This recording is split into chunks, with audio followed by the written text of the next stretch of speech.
우리가 볼 하나님의 말씀 마가복음 11장 1절부터 10절까지의 말씀입니다. 마가복음 11장 1절부터 10절까지의 말씀입니다.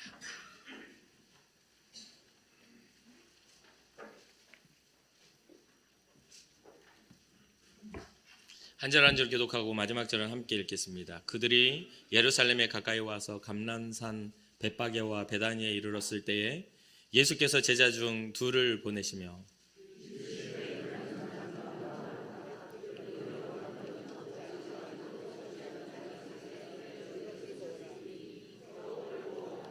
만일 누가 너에게 왜 이렇게 하느냐 묻거든 주가 쓰시겠다 하라. 그리하면 즉시 이리로 보내리라 하시니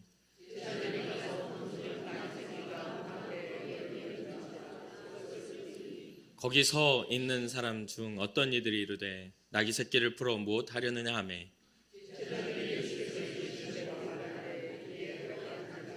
나귀 새끼를 예수께로 끌고 와서 자기들의 겉옷을 그 위에 얹어 놓음에 예수께서 타시니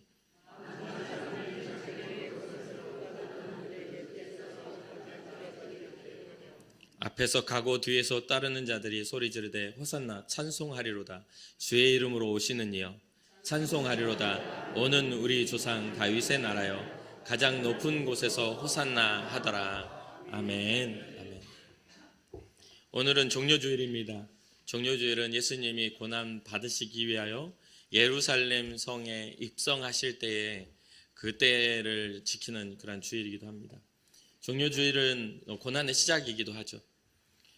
이 종려주일을 통해서 우리가 항상 1년에 한 번 정도는 이 종려주일을 맞이하게 되고 또 예수님이 입성하시는 것들을 다시 살펴보게 되는데 오늘 우리가 살펴볼 마가복음 11장은 예수님께서 공생의 마지막 그 주일인 그 성 고난주간의 시작 부분에 입성하는 상황입니다. 예수님께서 고난당하신 일은 성경에 나타난 가장 강렬한 사건입니다. 이미 선지자들을 통해서 예언된 인류의 구원 사역의 정점이라고 할 수 있겠습니다. 십자가의 구원은 전적인 하나님의 은혜로 이루어진 것이기에 인류의 그 어떤 위대한 인물이나 그 어떤 영적인 존재라도 개입할 수 없는 하나님의 사랑의 완성이고 하나님의 구원의 계획의 완성입니다.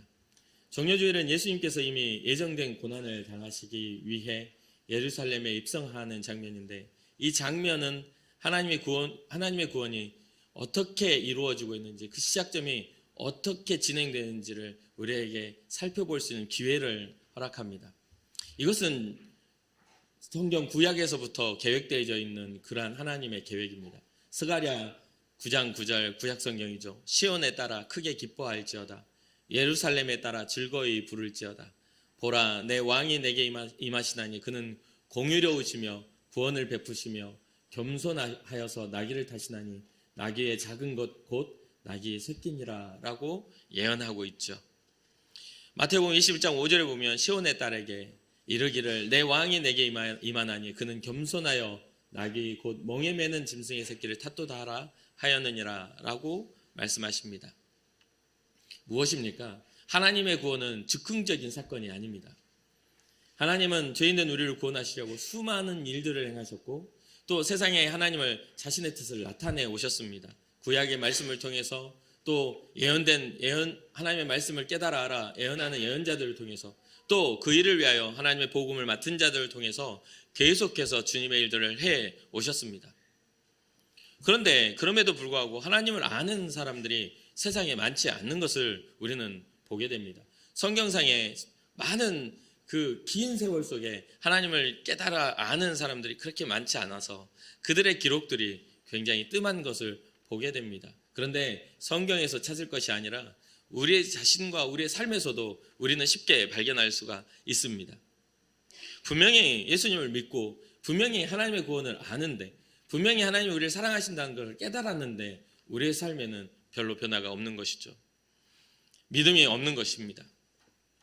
그런데 보니까 로마서 3장 10절부터 12절에 왜 그런지에 대해서 가르쳐 줍니다. 기록된 바 의인은 없나니 하나도 없으며 깨닫는 자도 없고 하나님을 찾는 자도 없고 다 치우쳐 함께 무익하게 되고 선을 행하는 자는 없나니 하나도 없도다. 이게 사람의 본질적으로 하나님과의 관계가 멀어진 사람의 모습들이기도 합니다. 의인이 없다고, 하나도 없다고. 의인이라는 것은 하나님의 구원의 그 계획 안에 합당한 사람들이 보여지지 않았다는 뜻입니다. 깨달아 아는 사람도 별로 없고 하나님을 찾는 사람도 없습니다. 그리고 또한 다 치우쳐 함께 무익하게 되는 공동의 악을 가지고 살아갑니다. 그래서 서로가 인정하면 죄도 묻혀지는 그런 시대에 우리는 살고 있죠. 자, 다 치우쳐 함께 무익하게 되었는데 그게 어떤 모양으로 나타나냐면 선을 행하는 자가 없는 모양으로 나타납니다. 이 선은 하나님의 섭리와 뜻을 뜻합니다. 타락했던 인간의 다시 회복의 모습을 뜻합니다. 하나님의 공의와 하나님의 정의를 가진 사람들을 뜻합니다. 그런데 이러한 부분을 깨닫지도 못하고 하나님을 찾지도 않으니 다 치우쳐서 함께 무익함을 쫓아 살게 되는 것이죠. 그리고 거기에는 하나님 우리에게 말씀하시는 선함이 없는 겁니다. 그럼 성경이 말하는 선은 무엇입니까? 그것은 바로 하나님과의 관계의 회복이죠. 여기서 말하는 것은 깨닫는 자, 하나님을 찾는 자 이야기하고 있지 않습니까? 우리가 하나님을 찾지 않으니 하나님이 이 세상을 만드신 창조의 섭리와는 전혀 멀어 있는 사람과 사람, 인간과 인간과의 관계 안에서만 만족하는 그런 관계가 세워지는 것이죠. 하나님이 원하시는 것은 폐역하고 타락한 모습이 아닌 하나님의 형상을 다시 회복하는 하나님의 자녀로서의 거룩함을 회복하는 하나님의 자녀를 원하십니다.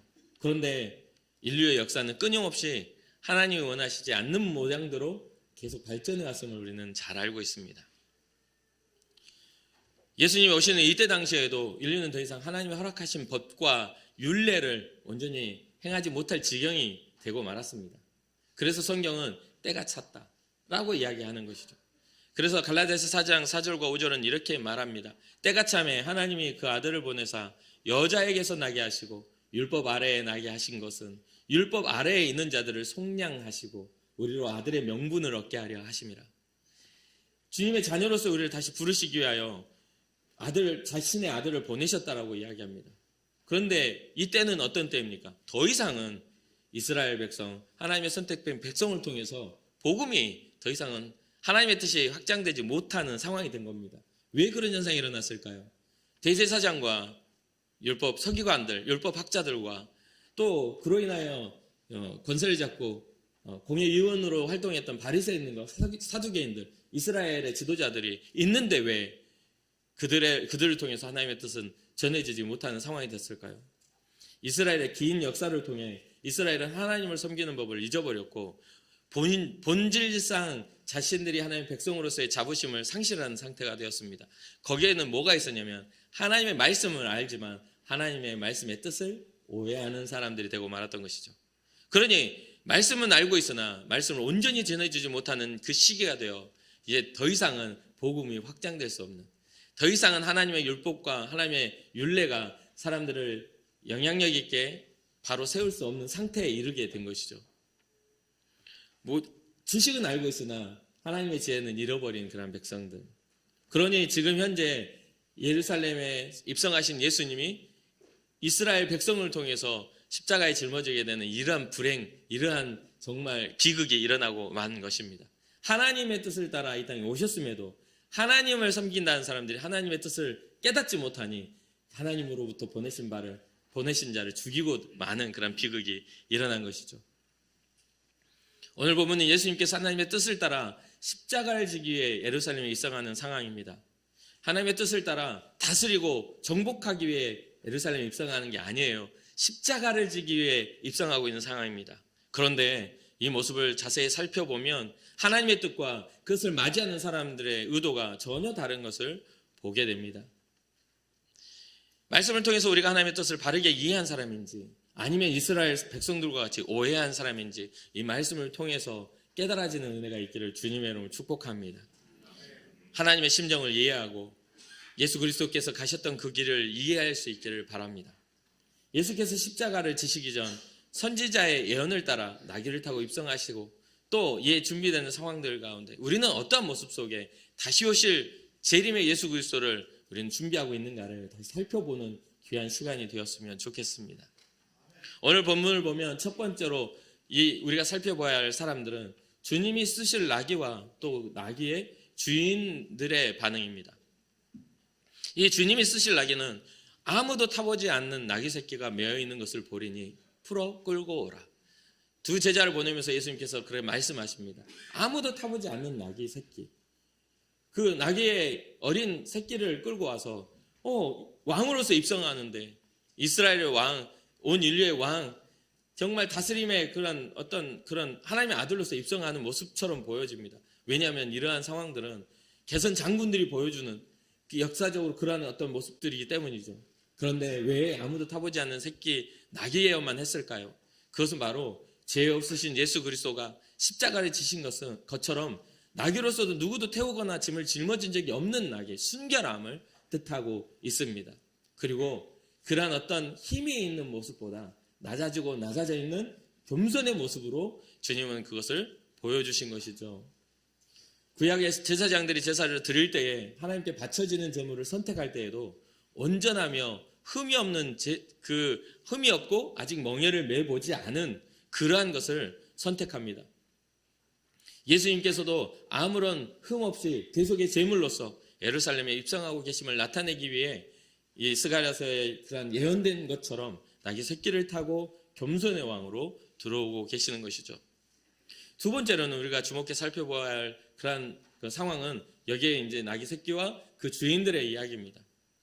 예수님의 말씀을 따라 제자들은 가봅니다. 제자들의 역할이 있죠. 주님의 말씀을 따라 순종하는 역할로 가서 문 앞에 거리에 나귀 새끼가 메어져 있는 것을 보게 됩니다. 그래서 제자들이 그 나귀를 풀러서 가지고 가려고 합니다. 그런데 제가 성경을 읽을 때 이 부분이 사실은 상당히 좀 저는 의문이 들었습니다. 왜냐하면 예수님의 명령을 따라 가서 가져오는 그 과정들, 하나님의 역사와 능력들이 일어나지만 그것을 바라보는 새끼 나귀의 주인들은 도둑 맞는 일입니다. 그렇지 않아요? 뜬금없이 와가지고 내 나귀를 끌고 가면 여러분들의 마당에 정말 누가 와가지고 호수에다가 물 끼워가지고 물을 써도 기분 나쁠 일인데, 그렇잖아요. 아니 왜 쓰셔요? 좀 쓰면 안 됩니까? 그러면 이제 싸울 일 아닙니까? 그런데 자기의 소유를 가지고 가고 있어요. 그러니까 물어봅니다. 왜 끌고 가냐고. 그래서 어떤 사람들 중에 어떤 이들이라고 나오지만 누가복음 19장에 보면 같은 사건을 기록하는데 나귀 새끼를 풀 때 그 임자들이라고 나옵니다. 그러니까 여러 명이 보고 있는 상황이에요. 여러 명이 보고 있는 상황. 주인들이라는 말이죠. 이 나귀 주인들의 반응을 쉽게 이해할 수가 없었습니다. 아니 왜 내 걸 가져가는데 이게 그렇게 되나? 라는 생각이 들었었어요. 그런데 사실 알다시피 우리의 인생에 있어서 우리가 이해되지 않는 것들을 행한다는 것은 쉬운 일은 아닙니다. 그 상황들이 또 어떤 인간과의 관계 안에서 그 접점이 있어야만 그 모든 일들이 이루어지기도 해요. 여기 성경은 자세하게 그 나귀 새끼의 주인들과 제자들과 예수님의 관계를 이렇게 묘사해 놓지는 않았습니다. 그러나 어떤 이유에서든지 성경은 말하지는 않았지만 그들은 주께서 쓰시겠다는 말에 순순하게 그 나귀를 보내주죠. 그렇다면 우리는 여기서 예측할 수가 있어요. 그들은 주님이 쓰신다는 말에 흔쾌히 줄 수 있는 믿음을 가졌던 사람들이었다. 그렇지 않습니까? 주께서 쓰시겠다는 말에 흔쾌히 드릴 수 있는 믿음이 있었다. 주님의 어떤 기적 현장 속에 있었던 사람이었든지 그냥 예측입니다. 성경은 말해주지 않아요. 그리고 아니면 주님의 그 기적을 일으켰던 어떤 인물들에 관계되는 사람들이든지 주님의 소문은 엄청나게 많이 확대되어 있고 그 지역에 정말 많은 사람들이 와서 주님을 만났던 상황이니까. 어쨌든 간에 이들은 예수님이 쓰신다면 가져가라고 말할 수 있는, 내 것을 내어드릴 수 있는 그런 믿음을 가진 사람이었다는 것이죠. 우리에게 이런 기회가 온다면 기꺼이 내어드려 하나님의 역사가 일어난 일에 쓰임받을 수 있는 사람이 돼야 되지 않겠습니까? 그래서 이 본문을 연구하면서 또 설교를 말씀을 준비하면서 제 마음의 소원에 그런 마음이 들었습니다. 주여, 주께서 쓰시겠다 하면 내 것을 내어드릴 수 있는 내 삶이 되기를 원합니다. 주께서 쓰시겠다 하면 언제든 준비되어 주님을 바라보았던, 그러니까 이해되지 않는 그런 모습이 아니라 항상 주의 뜻과 주의 섭리를 이해하고 바르게 하나님이 우리에게 허락하신 것들을 깨달아 아는 그런 이해되는 삶을 살기를 원합니다. 이런 소망을 갖게 되었습니다. 세 번째로 여기에서는 겸손의 왕으로 예수님이 예루살렘에 입성하시는 예수님을 바라보는 군중들이 나옵니다. 군중들이 나와요. 그들은 왕으로 오신 예수님을 향해 외칩니다. 호산나, 호산나, 찬송하리로다. 주의 이름으로 오시는 이여 찬송하리로다. 그들의 외침 소리는 굉장히 많은 사람이 나와 겉옷을 벗어서 바닥에 깔고 또 낙이 새끼 낙이 안장에 깔고 또 정려나무 가지를 가지고 와서 막 헌화하며 흔들며 호산나 호산나 찬송하리로다 막 즐거움과 기쁨으로 예수님을 맞이하는 것을 보게 됩니다. 그런데 호산나의 뜻을 우리가 살펴보면 구원해 주시옵소서라는 뜻을 가집니다. 본래 구하옵나니 이제 구원하소서라고 하는 그런 뜻을 가지고 있어요. 시편에 보면 시편 113편부터 118편까지 6월절을 기념하며 찬양하는 찬양 시 가운데 이러한 표현들이 자주로 나옵니다. 구약에서는 초막절 때 제단 주위를 돌면서 환호성을 지르며 이 소리를 외쳤다고 합니다. 그런데 오늘 이 외침에는 이스라엘의 감격과 기쁨이 들어있죠. 그런데 이어서 나오는 그러한 말에 이들이 말하는 것과 주님이 걸어가신 길이 전혀 다른 것을 우리는 깨달아 알게 됩니다. 뭐냐면 호산나 찬송하리로다 주의 이름으로 오시는 이여 하면서 말하면 다윗의 이야기를 하고 있는 거죠. 전혀 다른 의미의 일들이 나타나고 있습니다. 주님은 지금 현재 다윗의 나라를 회복하시기 위한 이스라엘 나라를 회복하시기 위하여 그 길을 걸으신 게 아닙니다. 그런데 이들은 우리 조상 다윗의 나라요 라고 하면서 가장 높은 곳에서 호산나 한다라는 그런 이야기를 하고 있죠. 분명히 주님은 이스라엘 나라를 회복하겠다라고 하시지 않으셨습니다. 하나님의 나라에 대한 이야기를 하고 계세요. 그런데 그걸 받아들이는 사람들은 우리의 고통을 돌아볼 이스라엘의 하나님, 이스라엘의 구원자 이렇게 생각하고 있는 것이죠. 본문에는 사람들이 들에서 벤 나뭇가지를 길에 폈다고 나옵니다. 그러나 요한복음 12장 13절을 보면 정려나무 가지를 가지고 나왔음을 말해주고 있죠. 정려나무는 곧곧 길게 수려하게 뻗은 아름다운 외형 때문에 영광과 아름다움, 기쁨과 승리의 의미를 가지고 있습니다. 그래서 전쟁에서 개선한 전쟁 영웅들을 맞이할 때 그 나뭇가지를 흔들며 헌화하는 그러한 또 귀인들을 위해 귀인을 상징하는 그런 뜻이어서 귀인을 맞이한다는 뜻의 의미를 가지고 흔들었다고 합니다. 요한복음 12장 12절과 13절을 보면 그 이튿날에는 명절에 온 큰 무리가 예수께서 예루살렘을 오신다는 것을 듣고 정려나무 가지를 가지고 맞으러 나가 외치되 호산나 찬송하리로다 주의 이름으로 오시는 이 곧 이스라엘의 왕이시여 하더라. 지금 요한복음과 지금 오늘 마가복음의 이야기, 마가복음에 뭐라고 합니까? 우리 조상 다윗의 나라요. 지금 요한복음에 뭐라고 합니까? 이스라엘의 왕이시여. 이들이 말하고 있는 것은 이스라엘의 독립인 것이죠. 그러한 백성의 환호 속에 예루살렘에 주님은 입성하십니다. 이 온 성이 예수님께 집중하며 궁금할 수밖에 없는 큰 소동이 일어난 것이죠. 그러니까 마태복음 21장 10절과 11절을 보면 예수께서 예루살렘에 들어가시니 온 성이 소동하여 이르되 이는 누구냐 하거늘 무리가 이르되 갈릴리 나사렛에서 나온 선지자 예수라 하니라. 주의 이름으로 오시는 이여 다윗의 나라여 가장 높은 곳에서 호산나 왕의 입성을 말하며 이스라엘의 왕이여 라고 하는 그들의 말에는요 예수님은 선지자입니다. 예수님은 온 인류의 구원자가 아니라 단순하게 자신들의 문제를 해결할 선지자로서밖에는 받아들여지지 않습니다. 이들에게도 예수님은 세례 요한과 같은 존재밖에 안 되는 것이죠. 선지자 중에 좀 더 능력 있는 선지자로 보여지는 선지자 중에 좀 더 나라의 그런 혁명적인 일을 이룰 그러한 대상으로밖에는 보여지지 않는 온 인류에 다스리는 하나님 나라의 위대한 왕으로 온 우주를 다스리는 모든 권세와 모든 능력 위에 뛰어나신 그 이름으로 받아들여지지 않고 있는 것이죠. 그들은 그들의 정해놓은 틀 안에 예수님을 딱 끼워 맞춘 겁니다. 예수님은 우리 이스라엘의 왕이에요. 다윗의 나라를 일으킬 그런 존재입니다. 그런데 주님은 뭐라고 하시죠? 아니야, 나는 하나님 나라의 통치자다. 온 우주의 통치자다 라고 말씀하고 있는 거죠. 주님의 이 고난의 길은 우리를 사로잡고 있는 우리로 하여금 하나님 나라를 상실하게 만드는 죄의 권세를 이기기 위한 진정한 전쟁을 치르시기 위해서 고난의 길을 선택하였는데 이스라엘 백성들의 맞이함은 자신들의 문제와 나라를 잃어버린 서름을 회복하기 위한 존재로밖에는 보지 않았다는 것입니다. 여기서부터 이미 하나님의 뜻과 이스라엘 백성의 그러한 바람이 전혀 갈라지는 것을 보게 됩니다. 이스라엘 백성이 구약시대에 하나님의 백성이 되었던 그 이유는 하나님의 백성이 하나님의 통치하심을 받으며 그때 당시에 모든 민족 위에 뛰어난 이름이 되어 하나님만이 유일하신 참 하나님을 나타내기 위한 그런 존재들이었는데, 지금 이들은 짙은 패배감과 또한 잘못된 신앙관으로 인하여 나라도 잃어버렸고 주님도 잃어버린 상태가 된 것이죠.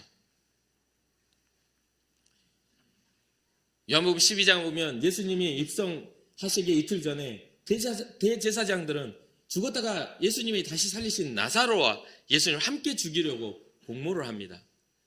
예수님이 큰 능력을 행하셨지만 그로 인하여 자기 신들의 입지가 작아지는 것을 보며 그 기적과 하나님의 놀라운 일에 집중하는 것이 아니라 그것을 어떻게 하면 없애버릴까 고민을 하고 있었던 것이죠. 이러한 배경 가운데 예수님은 예루살렘에 입성하고 계십니다. 하나님의 구원의 일을 이루기 위해서, 여러분과 저의 더러운 죄를 용서하시기 위해서, 그 죄를 대신 짊어지시기 위해서 주님은 십자가의 그러한 시작을 종려주의를 통해서 나타내고 있죠. 그들에게는 환호성이지만 주님에게는 고통의 시작입니다. 그러니 우리는 우리의 신앙을 잘못 이해하면 안 됩니다. 우리에게 맞춰진 주님을 바라보면 우리의 소망이 주님에게는 고통이 될 수가 있어요. 이해가 되십니까? 주님의 소망 가운데 우리가 들어가 주님의 기쁨이 돼야 되는데, 주님의 의도와는 전혀 상관없는 하나님이 우리에게 필요한 존재로서 그냥 우리의 인생이 우리의 삶의 문제를 해결하시는 그런 단순한 존재로서 주님을 자꾸만 격화시키니까, 주님의 사랑을 자꾸만 오해하게 하니까, 주님의 사랑은 더 깊고 더 위대한 일인데 자꾸만 우리의 생각으로 그것을 자꾸 격화시키는 상황 속에 주님은 고통을 당하게 된 것이죠. 이후 열매 없는 무화과 나무를 보며 이스라엘의 열매 없는 모습을 비유로 말씀해 주십니다. 또한 성전에 장사하는 사람들을 내쫓으시며 돈 바꾸는 자들로 상과 비둘기를 파는 자들의 의자를 둘러 엎으셨습니다. 아무나 물건을 가지고 성전 안으로 지나다님을 허락지 않는 그런 성전 정화를 하는 사건이 일어나게 되죠. 그러면서 예수님은 하나님의 성전이 장사하는 곳이 아니니 이것은 만민이 기도하는 곳이니 라고 하면서 성전의 본 뜻을 가르쳐 줍니다. 그러나 받아들이는가요? 아니요. 오히려 거기에 이권을 가지고 있었던 대제사장들과 또한 권력자들은 예수님의 그 말을 너무나 싫어합니다. 생명의 주님이 생명으로 다가왔어도 그것을 알아보지 못했던 그런 영적 어두움을 가졌던 사람들, 그들의 모습은 굉장히 거룩해 보였고 그들의 모습은 굉장히 단정해 보였지만 하나님 앞에서는 전혀 다른, 하나님으로 인하여 그 삶의 권력은 잡았지만, 삶의 명예를 얻었지만 하나님은 없었던 그 대제사장과 서기관들이었음을 우리는 알게 되는 것이죠. 대제사장과 서기관들이 어떻게 예수를 죽일까 하는 모의 속에 주님의 고난은 시작됩니다. 요한복음 12장 42절과 43절을 보면 그러나 관리 중에도 그를 믿는 자가 많대 바리새인들 때문에 드러나게 말하지 못하나니 출교를 당할까 두려워함이라. 그들은 사람의 영광을 하나님의 영광보다 더 사랑하였더라. 대제사장과 서기관이 모두가 다 예수님을 죽이자고 생각한 건 아닙니다. 모든 악한 계획을 실천하고자 그런 어떤 악한 마음을 품고 있는 것도 아니었어요. 그런데요, 그들은 사람의 영광, 자기네들 가지고 있는 권리를 빼앗기게 될까봐 비겁하게 숨어 있게 됩니다. 그들의 침묵은 주님의 십자가를 더 앞당기게 되고 그들의 침묵은 주님의 고통을 더 진하게 만들게 된 것이죠. 그렇다고 주님이 그 사람들을 바라보며 책망하셨나요? 성경은 그렇게 기록하지 않습니다.